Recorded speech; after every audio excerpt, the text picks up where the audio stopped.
में सुधांशु की पकोड़े का ठेला था। जैसे ही वो अपना ठेला खोलता, ग्राहक आ जाया करते थे।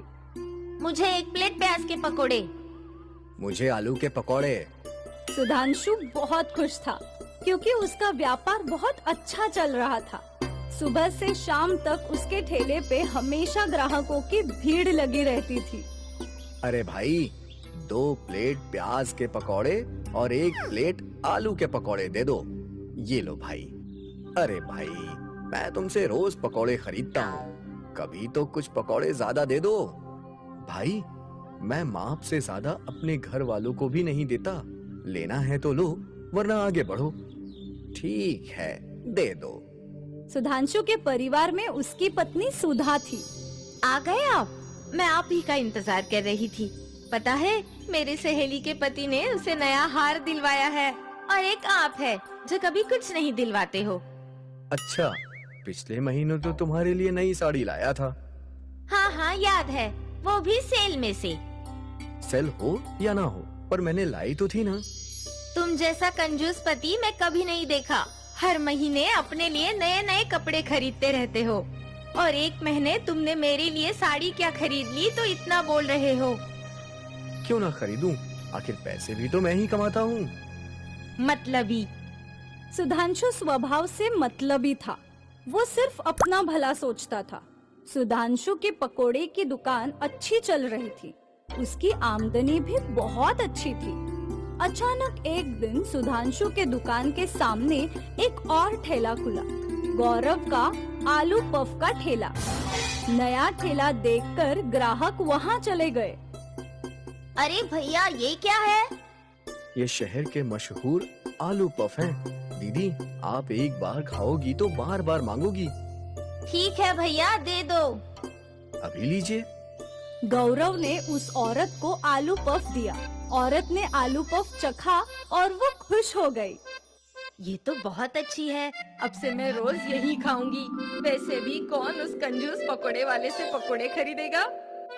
सुधांशु के कई ग्राहक पकोड़ों के बदले आलू पफ खरीदने लगे और एकाएक सुधांशु के ठेले पर रहने वाली भीड़ अब गौरव के ठेले पर आ गई थी। ये देखकर सुधांशु परेशान था। ये आलू पफ वाला नया है, कुछ दिनों में लोग इसे भुलाकर वापस पकौड़े खाने लगेंगे। सुधांशु खुद को तसल्ली दे रहा था। खैर, दिन बीते, पर गौरव के आलू पफ वाकई में अच्छे थे, इसीलिए ग्राहक अभी भी उसी के ठेले पे दिखते थे। इस आलू पफ वाले ने तो मेरा धंधा ही चौपट कर दिया। पता नहीं कहाँ से आ गया। अगर ये नहीं होता तो सब कुछ अच्छा ही चलता। सुधांशु सोचने लगा कि कैसे वो गौरव को अपने रास्ते से हटाएगा। गौरव बहुत खुश था। आते ही उसका व्यापार चल पड़ा था। हे भगवान, तेरा लाख लाख शुक्र है, तूने मेरी मुसीबत हल कर दी। गौरव स्वभाव से भी बहुत भोला और दयालु था। जब भी उसके ठेले पर कोई गरीब आता, वो मुफ्त में उन्हें आलू पफ खिलाया करता था। गौरव की सारी हरकतें सुधांशु गौर से देख रहा था। ये तो बहुत ही भोला है, इसे तो आसानी से बेवकूफ बनाया जा सकता है, पर पहले मुझे इससे दोस्ती करनी होगी। और फिर इसी सोच से सुधांशु ने गौरव से बातें करना शुरू कर दिया। अरे भैया, क्या हाल चाल? सब बढ़िया है, आप बताइए। सुना है आपके आलू पफ बहुत ही स्वादिष्ट हैं, कभी हमें भी खिलाइए। अरे अभी लीजिए। गौरव ने सुधांशु को आलू पफ दिया। सुधांशु ने वो चखा।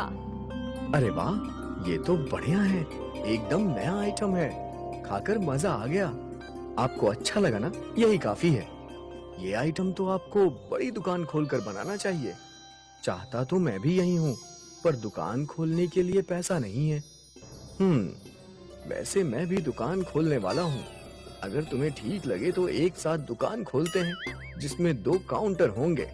तुम आलू पफ बेचना और मैं अपने पकौड़े, मतलब पार्टनरशिप। हाँ वही, मैंने तो बड़े बाजार में एक दुकान भी देख रखी है। वाह, ये तो अच्छा होगा, बड़े बाजार में अच्छी बिक्री भी होगी। हाँ वो तो है, मैं तो कब से किसी को ढूंढ रहा था जो आधे पैसे भरे और मेरा पार्टनर बन जाए। बड़े बाजार में दुकान का खर्च कितना है? यही कोई 6 लाख? मेरे पास 3 है और 3 की जरूरत है। ठीक है, मैं देता हूँ, आपको कल बताता हूँ। ठीक है भैया। सुधांशु गौरव को अपने जाल में फंसा रहा था। गौरव घर गया और वहाँ उसने ये सब अपनी पत्नी लता को बताया। ये तो बहुत अच्छा है। मेरे पास 1.5 लाख तो हैं, पर बाकी के 1.5 लाख कहाँ से करूँ? आप उसकी चिंता मत कीजिए, मेरे ये गहने कब काम आएंगे। आप उन्हें गिरवी रख दीजिए और फिर जब आपके पास पैसे आ जाए तो छुड़वा लेना। ठीक है, यही सही रहेगा। गौरव ने लता के सारे गहने गिरवी रख दिए और बैंक से अपने बचत किए हुए पैसे भी निकाल लिए। भैया, पैसों का इंतजाम हो गया है। अरे वाह, तो तुम चलो, कल हम दोनों मिलकर वो दुकान खरीदते हैं। ठीक है भैया। गौरव और सुधांशु ने मिलकर मालिक को पैसे दिए और फिर मालिक ने सुधांशु को दुकान की चाबी दे दी। आखिर हमारा सपना पूरा हो गया। हाँ, अब एक काम करो, तुम अपने ठेले पे जाओ, मैं यहाँ मरम्मत और 2 काउंटर लगवाने का काम संभालता हूँ। कम से कम उसी बीच में तुम कुछ तो कमा लोगे। ठीक है भैया। गौरव अपने ठेले पर पहुंचा और आलू पफ बेचने लगा। कुछ दिन बीत गए। सुधांशु का पकोड़े का ठेला बंद ही था। एक हफ्ते बाद जब गौरव दुकान देखने गया तो उसने देखा कि सुधांशु पहले से वहाँ पकोड़े बेच रहा था और दुकान में बस एक ही काउंटर है। अरे भैया, काउंटर तो मस्त है, लेकिन मेरा काउंटर कहाँ है? कैसा काउंटर? कौन सा काउंटर? ये दुकान मेरी है, यहाँ बस एक ही काउंटर रहेगा। ये तो सरासर धोखेबाजी है। इस दुकान के आधे पैसे मैंने दिए हैं। अच्छा, तुम्हारे पास कोई सबूत है? और अगर है तो जाकर मेरे खिलाफ रिपोर्ट लिखवाओ। गौरव की समझ नहीं आ रहा था कि वो क्या करे। उसकी सारी जमा पूंजी बर्बाद हो गई थी।